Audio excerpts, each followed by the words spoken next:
Yeah, well, a tsunami is formed by the seafloor moving vertically due to a large earthquake. You need a very energetic earthquake to really make a significant change in the sea level, and we've certainly seen that today with magnitude 8.8 is a very intense earthquake.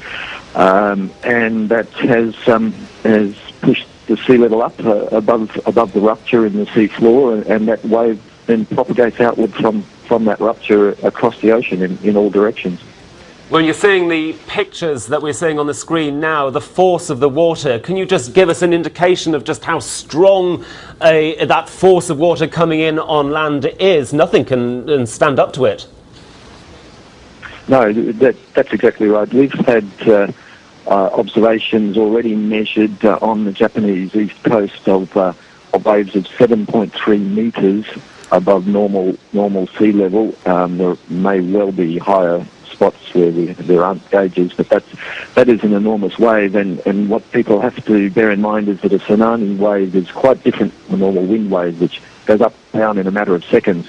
The tsunami wave has a wavelength that can be hundreds of metres, so it's an enormous volume of water. It rises 7 metres and may stay up as water pours in at that height for 10 to 15 minutes before it goes down again. So it's an enormous volume of water, and that's why the force is so great.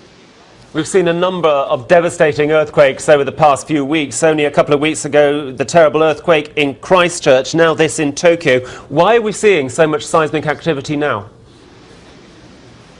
I don't know that anybody could answer that. Unfortunately, we don't know how to forecast when earthquakes are going to happen.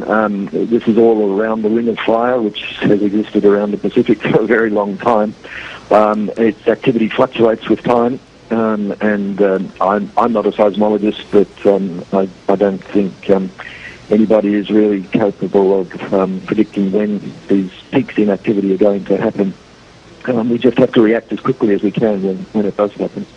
Well, Chris, you are from the Australian Tsunami Warning Centre. I'm just wondering just how much warning it is possible to give. What sort of timings do you have to tell people, you know what, a tsunami is on its way? Is it seconds? Is it minutes? What?